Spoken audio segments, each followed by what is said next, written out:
રાજકોટ જિલ્લાના ધોરાજીમાં આપ દ્વારા અનોખી રીતે રોડ રસ્તા બિસ્માર હોય તેના વિરુદ્ધ કાર્યક્રમ કરવામાં આવ્યો। રાજકોટ જિલ્લાના ધોરાજીના જૂનાગઢ રોડ હોય કે જમનાવર રોડ હોય કે જૂના ઉપલેટા રોડ, ધોરાજીના તમામ વિસ્તારોમાં રોડ રસ્તાઓની હાલત ગંભીર હાલતમાં હોય અને આ વિસ્તારમાંથી નીકળતા રાહદારીઓ અને વાહન ચાલકોને ભારે મુશ્કેલીનો સામનો કરવો પડી રહ્યો છે।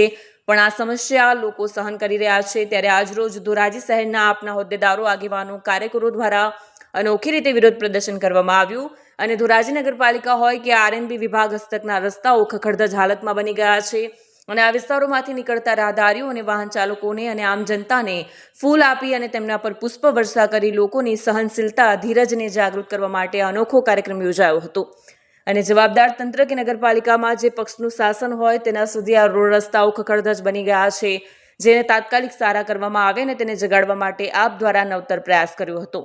વિપુલ ધામેજા, ન્યૂઝ 14 ધોરાજી।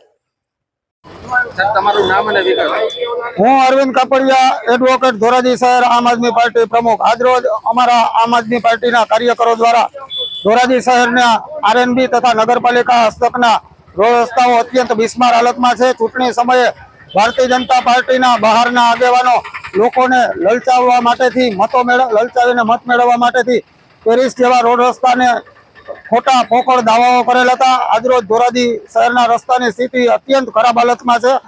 લોકોને આજરોજ અમે જાગૃત કરવા માટેથી તંત્રને ના કાન ખોલવા માટેથી લોકોને પુષ્પગુચ્છ આપી અને પુષ્પ વર્ષા કરીને જ્યાં પેરિસ જેવા રોડ રસ્તાઓની હાલત ખરાબ છે તે લોકોને જાગૃતિ ફેલાવવા માટેથી કાર્યક્રમ આપવામાં આવેલો અને ધોરાજી નગરપાલિકા દ્વારા ગત જનરલ બોર્ડની અંદર લાખો રૂપિયાની મોરમ તથા ટાઇલ્સના બિલો મંજૂર કરવામાં આવ્યા છે। ધોરાજી શહેરના કોઈ રોડ રસ્તા ઉપર કોઈ ટાસ્ક કે મોરમ નાખવામાં આવી નથી અને કરોડો રૂપિયાનો ભ્રષ્ટાચાર ભારતીય જનતા પાર્ટીના શાસનવાળી નગરપાલિકામાં થઈ રહ્યો છે અને લોકો રસ્તાથી પીડાઈ રહ્યા છે।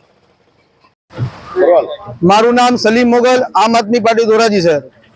આજ રોજ આમ આદમી પાર્ટી ધોરાજી શહેર દ્વારા ધોરાજી શહેરના વિવિધ રોડ રસ્તાઓ જે નગરપાલિકાના હોય, આરએનબી વિભાગના હોય, તેમાં મસ્ત મોટા ખાડા પડી ગયા છે।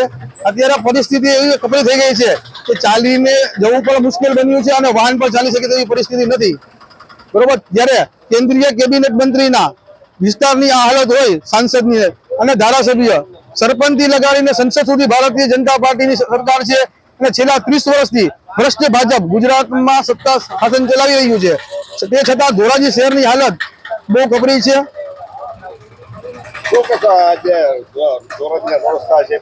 ધોરાજીના રોડ રસ્તા બહુ ખરાબ પરિસ્થિતિમાં છે અને ખાસ કરીને વાત કરીએ તો આમ આદમી પાર્ટીની ધોરાજી શહેરની ટીમ દ્વારા ધોરાજી શહેરના રાહદારીઓ છે એમને અમે પુષ્પ વર્ષા કરી અને ગુલાબ આપીને એનું સન્માન કર્યું છે કે આપણી કપરી પરિસ્થિતિ છતાં તે લોકો પોતાનું જીવન નિર્વાહ કરી રહ્યા છે અને તકલીફો સહન કરી રહ્યા છે।